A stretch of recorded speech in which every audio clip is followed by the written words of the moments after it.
Hello students, good morning. This is Babita Pawar, Assistant Professor of Commerce. आज हम पढ़ेंगे financial accounting के अंदर एडमिशन ऑफ अ पार्टनर।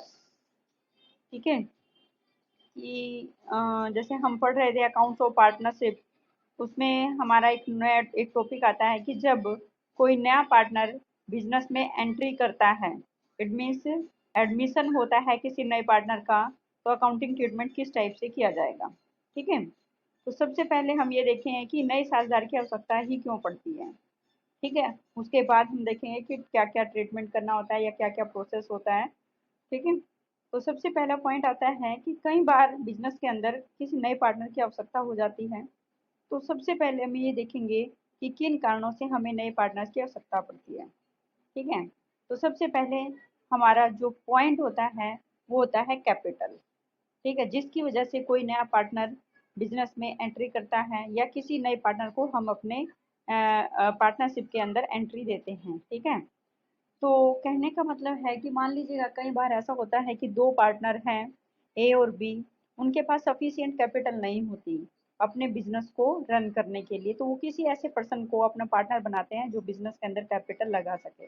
ठीक है, तो कहते हैं जब बिजनेस के विस्तार के लिए अधिक पूंजी की आवश्यकता होती है तो नए पार्टनर्स का एडमिशन करवाया जाता है। ठीक है, इट मीन्स नए पार्टनर्स को साझेदारी के अंदर प्रवेश दिया जाता है। दूसरा है कि जब व्यवसाय के संचालन के लिए किसी योग्य व अनुभवी व्यक्ति की आवश्यकता हो। इनमें जो पार्टनर्स हैं वो ये फील कर रहे हैं कि क्या अगर हमें कोई इस टाइप से पर्सन मिल जाए कि जिसको बिजनेस का एक्सपीरियंस हो, तो उनका बिजनेस बहुत ही अच्छे तरीके से चल सकता है। तो इसलिए वो किसी एक्सपीरियंस्ड पर्सन को और इफिशियंट पर्सन को क्या करते हैं, अपने बिजनेस के अंदर एंट्री देते हैं, इट मीन्स उसको अपना पार्टनर बनाने के लिए सहमत हो जाते हैं। ठीक है, तीसरा क्या होता है कि किसी प्रभावशाली या विख्यात व्यक्ति को साझी बनाकर व्यापार की ख्याति एवं प्रतिष्ठा में वृद्धि के लिए। कहने का मतलब क्या रहेगा यहाँ पर कि मान लीजिएगा कोई व्यक्ति ऐसा है जिसका नेम और फेम ही काफी है बिजनेस की गुडविल को इंक्रीज करने के लिए और बिजनेस की प्रतिष्ठा को बढ़ाने के लिए। तो क्या करते हैं, ऐसे किसी ऐसे व्यक्ति को, जैसे लाइक मान लीजिएगा हम किसी फेमस पर्सनैलिटी को लेते हैं या किसी हीरो को ले लेते हैं। ठीक है, जिसकी हमारी सोसाइटी के अंदर काफ़ी इज्जत होती है, जिसकी लोग काफ़ी जिसको कि लोग काफ़ी मानते हैं।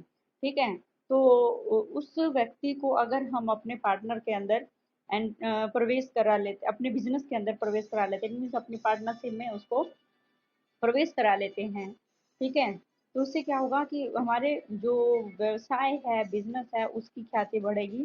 ठीक है, और उसकी जो प्रतिष्ठा है उसमें भी वृद्धि होगी। ठीक है, वो कैसे कि जैसे कि मान लीजिएगा हम अगर एग्जाम्पल ले लेते, सचिन तेंदुलकर का ले लेते हैं। ठीक है, अब जो व्यक्ति क्रिकेट को बहुत पसंद करते हैं या जो व्यक्ति सचिन तेंदुलकर को बहुत पसंद करते हैं, तो वो अ, उस बिजनेस के प्रोडक्ट परचेज करना पसंद करेंगे जिसमें कि सचिन तेंदुलकर क्या होगा, पार्टनर हो अगर। ठीक है, तो यहाँ पर चाहे मान लीजिएगा ऐसा हो सकता है कि वो डिपेंड करता है कि अदर पार्टनर्स के ऊपर कि वो उसको अपने बिजनेस में एज अ मतलब सिर्फ नाम के लिए पार्टनर बनाना चाहते हैं, इट मीन उसको प्रॉफिट का हिस्सा तो देंगे बट उसे कैपिटल नहीं लेंगे। ये अलग अलग टाइप्स ऑफ पार्टनरशिप होती है। ठीक है, आप लोगों ने पहले भी पढ़ा हुआ कि सिर्फ नाम के लिए पार्टनर हो जाता है कि हाँ, आप हमारे बिजनेस के साथ सिर्फ जुड़ जाओ।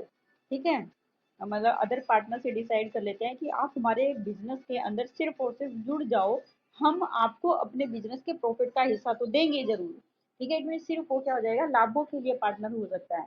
ठीक है, परंतु हम आपसे ना ही किसी टाइप से कोई वर्क कराएंगे, और ये उनके डिपेंड करता है, उनके सर्कमस्टांसेस या डिपेंड करता है उनका आपस में किस टाइप से एग्रीमेंट होता है। तो इससे क्या होगा कि जब सचिन तेंदुलकर जैसी अगर पर्सनैलिटी है हमारे बिजनेस के साथ अगर जुड़ जाती है, तो ऑब्वियस है हमारी बिजनेस की गुडविल इंक्रीज हो जाएगी और प्रतिष्ठा में भी वृद्धि होगी। ठीक है, नेक्स्ट पॉइंट हुआ किसी योग्य कर्मचारी को प्रोत्साहित करने के लिए साझेदार बना लिया जाता है। इट मीन्स कहने का क्या है कि कोई व्यक्ति ऐसा हो सकता है जिसके अंदर काबिलियत है काम करने की, परंतु ऐसा हो सकता है कि उसके पास कैपिटल ना हो।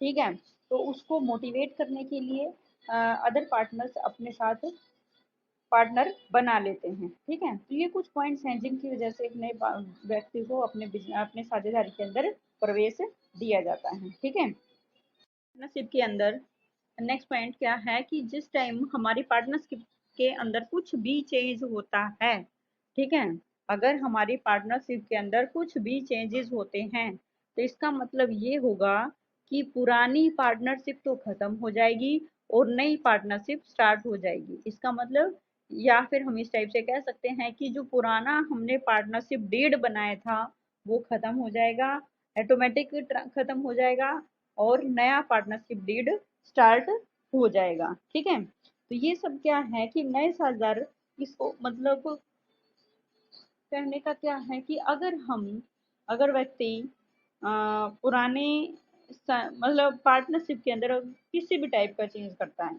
तो उसको बोला जाता है रिकॉन्स्टिट्यूशन ऑफ पार्टनरशिप। ठीक है, क्या बोला जाएगा? Reconstitution of partnership. It means हम अपनी पार्टनरशिप को दोबारा से कंस्टिट्यूट कर रहे हैं, दोबारा से अपनी पार्टनरशिप में चेंज कर रहे हैं। तो वो चेंजेस क्या क्या हो सकते हैं? तो सबसे पहला चेंजेस तो क्या हो सकता है, पार्टनर्स के रेशो में चेंज हो जाए। मान लीजिएगा पहले पार्टनर्स, 3 पार्टनर्स थे ABC, 3:1 का, ठीक है, परंतु अब नया पार्टनर आ जाता है, उनका ना सॉरी, अब वो पार्टनर्स ये डिसाइड कर लेते हैं कि उनका रेशो इक्वल इक्वल होगा इन फ्यूचर में। ठीक है, तो पहले रेशो कितना था, 3:1 था, अब रेशो कितना हो गया है, इक्वल इक्वल हो गया। तो इसका मतलब कहने का क्या रहेगा कि पार्टनरशिप में चेंज हुआ है, तो it means it is also her reconstitution in the partnership. ठीक है, due to change in the profit sharing ratio. ठीक है, सेम एज अगर कोई नया पार्टनर आ जाता है बिजनेस में, या कोई पार्टनर छोड़ करके चला जाता है, या फिर किसी पार्टनर्स की डेथ हो जाती है। ठीक है, तो ये सब क्या है, हमारी पार्टनरशिप फर्म के अंदर चेंजेस हो रहे हैं, that means reconstitution of partnership. ठीक है, तो कहते हैं नए साझेदार के प्रवेश के समय नए साझेदार से लेख बनाना होता है क्योंकि पुरानी साझेदारी समाप्त हो जाती है। इसलिए भारतीय साझेदारी अधिनियम की धारा 31(1) के अनुसार नया साझेदार तभी बनाया जा सकता है जबकि उसके लिए सभी साझेदार सहमत हों। ठीक है, तो नया साझेदार प्रवेश के समय अपने हिस्से की ख्याति तथा पूंजी लाएगा और पुराने साझेदार अपने हिस्से में से कुछ भाग त्याग करके उसे लाभों में हिस्सा देते हैं। ठीक है, इट मीन्स कहना है क्या होता है कि नई पार्टनर्स के समय, जब नए पार्टनर के बिजनेस में एंट्री के समय, इट मीन्स पार्टनरशिप में एंट्री के टाइम पे क्या रहेगा कि जो अदर पार्टनर्स हैं उनका हिस्सा कम हो जाएगा। ठीक है, क्योंकि उनका हिस्सा कम हो जाएगा, कैसे? जो प्रॉफिट पहले 2 पार्टनर्स में बढ़ता था, अब वही प्रॉफिट अब 3 पार्टनर्स में बटेगा, तो ऑब्वियस उनका हिस्सा कम हो जाएगा। तो उस लोन की भरपाई को कौन करेगा? जो नया पार्टनर आएगा वो करेगा। ठीक है, इट मीन्स जो नया पार्टनर आएगा वो अपने हिस्से की क्या लेकर के आएगा, गुडविल लाएगा और अपने हिस्से की कैपिटल लेकर के आएगा। ठीक है, जो आएगा अपने हिस्से की गुडविल लेकर के आएगा, तो उस गुडविल को अदर पार्टनर्स आपस में डिवाइड करेंगे। किस रेशो में डिवाइड करेंगे? अपने सेक्रीफाइस रेशो के अंदर, क्योंकि नए पार्टनर के आने से अदर पार्टनर्स का हिस्सा कम हो गया है। ठीक है, इसलिए वो क्या करेंगे, नए पार्टनर्स के आने से, या नया पार्टनर अपने हिस्से की जो कैपिटल और गुडविल लेकर के आएगा, उसमें उस नए पार्टनर के द्वारा लाई गई गुडविल को अदर पार्टनर्स अपने सेक्रीफाइस रेशो के अंदर सेक्रीफाइस रेशो के अंदर आपस में डिस्ट्रीब्यूट कर लेंगे। ओके,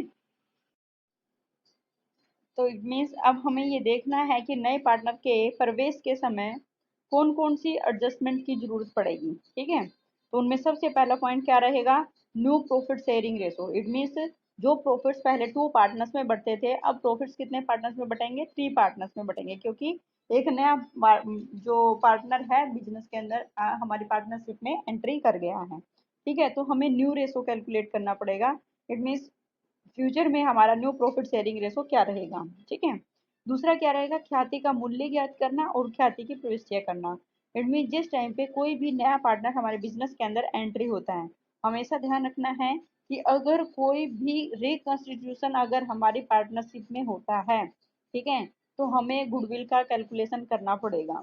ठीक है, कि गुडविल उस टाइम पे मान लीजिएगा अभी हमारे पास 2 ही पार्टनर थे, अब नया पार्टनर आ रहा है, तो उस टाइम पे हमारे बिजनेस की गुडविल क्या है। ठीक है, फिर उसकी एडजस्टमेंट एंट्रीज की जाएंगी। आफ्टर दैट रिवेल्युएशन बनाना पड़ेगा असेट्स एंड लाइबिलिटीज का। नेक्स्ट फिर क्या रहेगा, जितने भी हमारे पास रिजर्व्स हैं, प्रॉफिट्स हैं, लॉसेज हैं, उनको सभी को पुराने साझेदारों के खातों में हस्तांतरित करेंगे। क्यों? क्योंकि अभी तक जितने भी हमारे प्रॉफिट्स थे या रिजर्व्स थे उनमें नए पार्टनर का हिस्सा नहीं था। क्यों नहीं था? क्योंकि ये तो जो प्रॉफिट थे या लॉसेस थे वो तो पुराने पार्टनर्स के थे, नया पार्टनर तो अभी आया है, तो इसलिए उनको एडजस्ट करने की एंट्री भी की जाएगी। इट मीन्स जो ओल्ड पार्टनर्स थे उनके अकाउंट्स में ट्रांसफर कर दिया जाएगा। नेक्स्ट क्या होगा? साझेदारों की पूंजियों को नए लाभ विभाजन अनुपात में समायोजित करना। इट मीन्स जो नए पार्टनर्स आएंगे उनकी कैपिटल को नए प्रॉफिट शेयरिंग रेशो में एडजस्ट के अकॉर्डिंग एडजस्ट करेंगे। ठीक है। नेक्स्ट पॉइंट आ जाता है फिर नया लाभ विभाजन अनुपात ज्ञात करना। तो देखो बेटा जी, अब हमें क्या देखना पड़ेगा कि अब वन बाय वन करके हमें सारे स्टेप्स देखने हैं। ठीक है।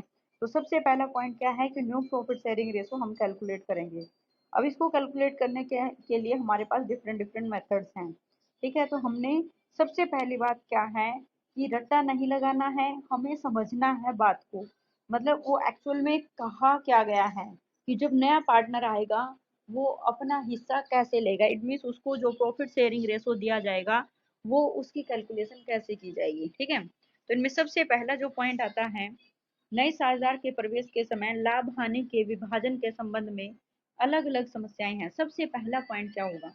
जब क्वेश्चन में केवल नए साझेदार का ही हिस्सा दिया हो और ये स्पष्ट ना हो कि नए साझेदार ने अपना हिस्सा पुराने साझेदारों से किस अनुपात में लिया है, तो ये मान लिया जाएगा कि पुराने साझेदारों के लाभ विभाजन अनुपात में कोई परिवर्तन नहीं है और वे अपने पुराने अनुपात में ही लाभ विभाजन करेंगे। देखो बेटा, क्या कहा है कि अभी हमें क्वेश्चन क्या देगा। देखो क्वेश्चन के अकॉर्डिंग मैं आप लोगों को समझाती हूँ। देखो जस्ट लाइक अभी क्वेश्चन है कि कहता है कि एक फॉर्म में अबवस्य 3-2-1 3/6 2/6 और 1/6 इट मीन्स क्या हो गया रेशो इनका 3-2 और 1 का भाग में साझेदार हैं। द को 1/6 भाग देकर फर्म में साझेदार बनाया जाता है। साझेदारों के नए लाभ विभाजन अनुपात की गणना करो। देखो क्या कहा है, हमने क्वेश्चन को देखना है कि जब हमें सिर्फ नए पार्टनर का हिस्सा दे रखा हो, पुराने पार्टनर्स का तो हिस्सा दे ही रखा है कि उनका रेशो क्या था, और ये बोल दिया कि जो नया पार्टनर आएगा वो 1/6 हिस्से के लिए पार्टनर बनेगा। 1/6 किसका? प्रॉफिट का। इट मीन जितने भी हमारे पास टोटल प्रॉफिट्स होंगे उन टोटल प्रॉफिट का 1/6 हिस्सा किसको मिलेगा? द को मिलेगा। इसका मतलब अब पुराने पार्टनर्स का हिस्सा क्या रहेगा? तो हमें यहाँ पे देखना है कि सबसे पहले हम इस टाइप के क्वेश्चंस में क्या मानेंगे कि टोटल प्रॉफिट कितना है? 1 का 1/6 हिस्सा मिला दिया, दे दिया हमने डी को। ठीक है। तो एक में से 1/6 हिस्सा दे दिया डी को, तो बच गया कितना हम हिस्सा? 5/6। अब इस 5/6 को अदर पार्टनर्स बांटेंगे। ठीक है। किस रेशो में बांटेंगे? क्योंकि उन्होंने क्वेश्चन में ये नहीं कहा कि उनको किस रेशो में, बचे हुए रेशो को, प्रॉफिट को किस रेशो में बांटेंगे। तो हम क्या करेंगे कि उनका जो पुराना प्रॉफिट शेयरिंग रेशो है उसके अंदर एडजस्ट करेंगे। ठीक है। मतलब कहने का क्या है कि जब क्वेश्चन में सिर्फ नए पार्टनर का हिस्सा दे रखा हो और पुराने पार्टनर्स के हिस्से के बारे में कुछ ना कह रखा हो कि उन नए पार्टनर्स के आने से पुराने पार्टनर्स का हिस्सा क्या रहेगा, तो हम ये मान के चलेंगे कि अदर पार्टनर्स अपने पुराने हिस्से में ही अपना प्रॉफिट्स का हिस्सा लेते हैं।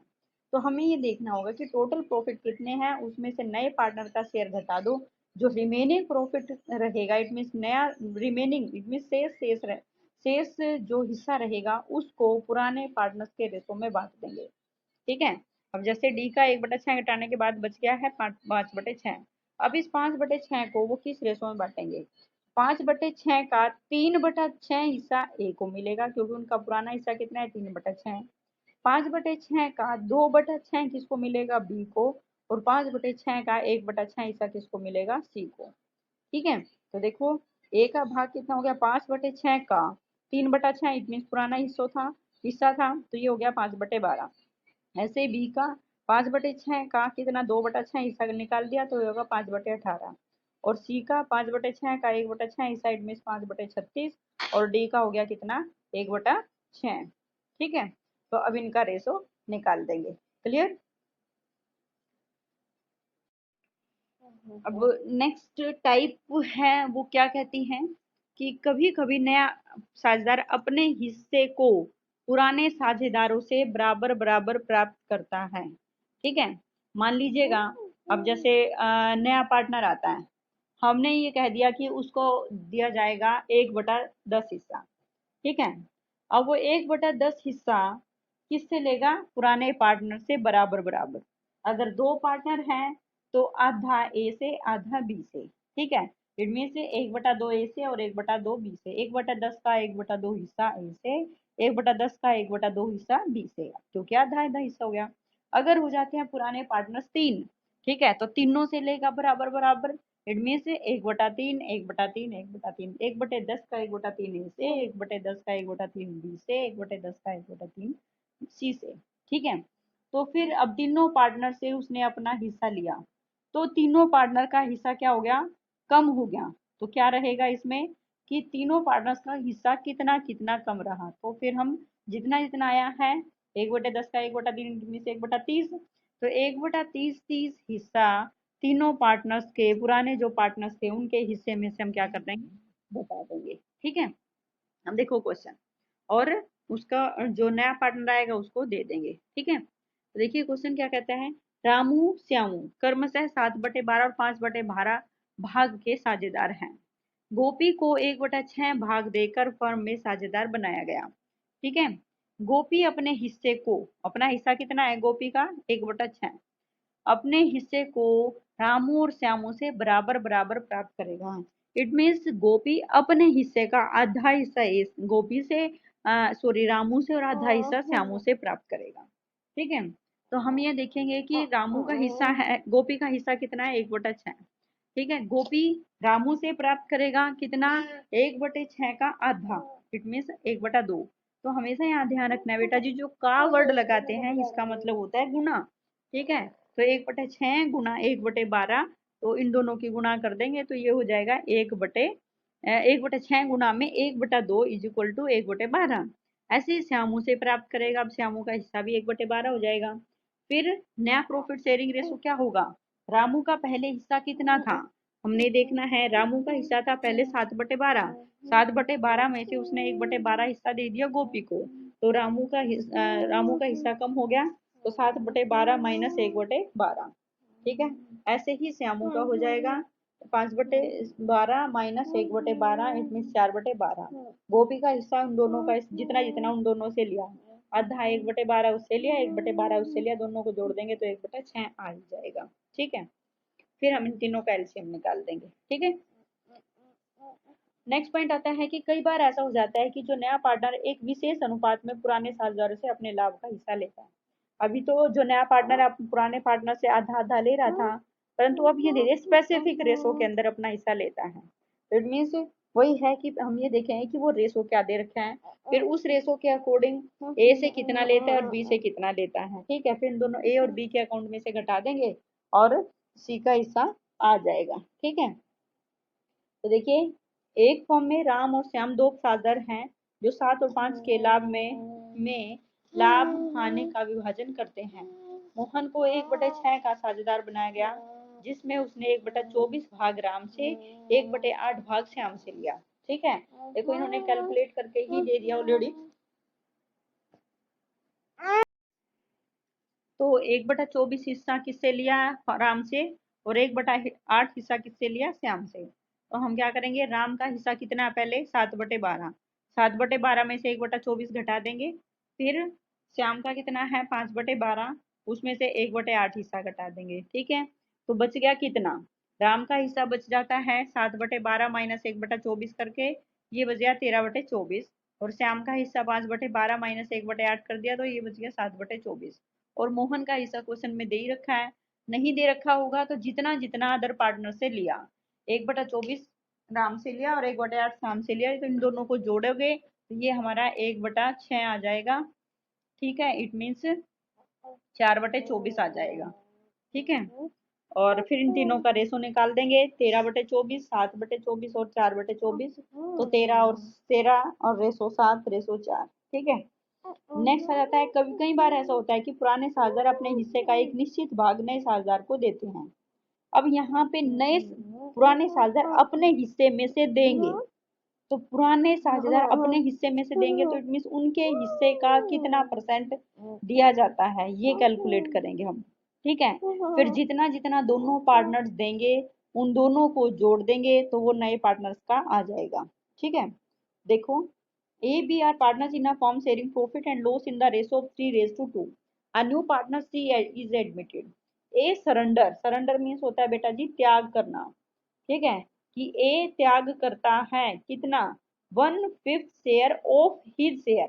Of his share it means A अपने हिस्से का 1/5। ध्यान देंगे A अपने हिस्से का, तो A का अपना हिस्सा कितना है पहले ये देखो। A का अपना हिस्सा है 3/5। 3/5 का 1/5 हिस्सा सरेंडर करता है, तो हम क्या करेंगे, तो 3/5 का 1/5 हिस्सा निकाल लेंगे और ये हो जाएगा 3/25 हिस्सा। ए देगा किसको, सी को। ठीक है, और फिर बी क्या करता है, B 2/5 share of his share in favour of C, और बी अपने हिस्से का 2/5 हिस्सा। तो बी का हिस्सा ऑलरेडी कितना 3:2 है, तो इट मीन 2/5 हो गया। तो 2/5 का 2/5, ठीक है, 2/5 का 2/5 हिस्सा देगा। तो ये मत सोचना कि 2/5 का 2/5 है तो इसका मतलब पूरा ही दे दिया, नो। हम कैलकुलेट करेंगे उसका हिस्सा, 2/5 का हिस्सा कितना 2/5 और 20 4/25 हो गया। तो अब ए का शेयर कितना हो गया कि ए के शेयर में से 3/5 था उसमें से 3/25 घटा दिया। बी का शेयर 2/5 था उसमें से 4/25 घटा दिया। बच गया हमारे पास कितना 12/25 बच जाता है ए का, और 6/25 बच जाता है बी का।